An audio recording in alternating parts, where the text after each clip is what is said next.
Mais quand Jésus-Christ est venu, il n'a pas annulé l'action prophétique de la piscine. Non. Il a fait grâce à quelqu'un qui n'a pas la force d'accomplir. Il n'a pas le dynamisme. Dieu lui a fait grâce. Il n'a pas annulé l'action. Il n'a pas dit non, à partir d'aujourd'hui, vous n'avez plus besoin de la piscine. Non. Parce qu'il avait fait, dans le livre de Jean, au niveau de Jean 1, Jean chapitre 5, le verset 8, la Bible n'allait jamais nous dire que le témoin de Dieu, c'est l'eau, c'est le sang. Non, ce n'est pas possible. Donc vous devez comprendre que les actions prophétiques, vous le faites chaque jour, en mettant l'huile sur votre tête, en prenant la Sainte Seine, en prenant les bains de purification. La fois passée, j'avais parlé de bains de purification. Quelqu'un dit, hey, on ne peut plus parler de bains de purification. On peut bel et bien parler de bains de purification. Il y a quelqu'un qui a une boutique. Elle est venue le premier jour. Quelqu'un a chié. Un autre jour, quelqu'un a versé de l'urine. Un autre jour, quelqu'un a versé devant sa boutique des viandes pourries. Mais c'est une femme qui prie, qui paie sa dîme, qui prie, qui se sanctifie avec son mari. Pourtant, cette action prophétique mystique a affecté sa boutique. Personne ne passait plus là. Parce que la boutique sentait déjà dans le règne de l'esprit du caca, de l'urine et de la viande pourrie. Nous avons prié, prié, prié. Le Seigneur dit non. Prends du parfum, prie dessus. Et purifie les lieux. Il y a une action prophétique mystique. Il faut une action prophétique spirituelle.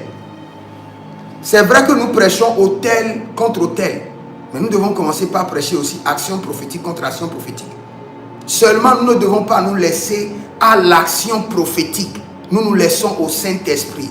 Nous comptons sur le Saint-Esprit. Nous ne donnons pas notre confiance à l'action prophétique. Nous n'avons pas foi à l'action prophétique, mais nous avons foi au Saint-Esprit. Et quand le Saint-Esprit nous donne une action prophétique, puisque ça vient du Saint-Esprit, nous l'appliquons et nous avons des résultats. Donc faites bien la part des choses. Et toute action prophétique qui laisse le Seigneur, toute action prophétique qui n'honore pas le Seigneur et qui honore d'autres esprits, c'est de l'idolâtrie. Toute action prophétique dont l'Esprit de Dieu n'est pas impliqué, c'est de l'idolâtrie. Nous devons faire très attention. Quand nous rencontrons un homme de Dieu, par exemple, et quand lui vient à l'église, il n'y a pas de louange, pas d'adoration, pas de prédication de la parole, pas d'enseignement de la parole. Et quand on vient seulement action prophétique, ça ce n'est pas de l'action prophétique. Ça c'est de l'idolâtrie, c'est de l'occultisme, c'est de mysticisme. Mais quand il y a l'ordre de l'homélie, il y a l'ordre où la parole est bien enseignée et après on oint les gens, ou bien on demande à quelqu'un d'amener du sel, on prie dessus. Ce sont des actions prophétiques qui sont bibliques, très bibliques. Parce que quand le Seigneur enseignait à ses disciples, il les a dit, si vous ne comprenez pas les choses de la terre, vous ne pouvez jamais comprendre les choses des cieux. Et la Bible nous dit que nous sommes le sel du monde.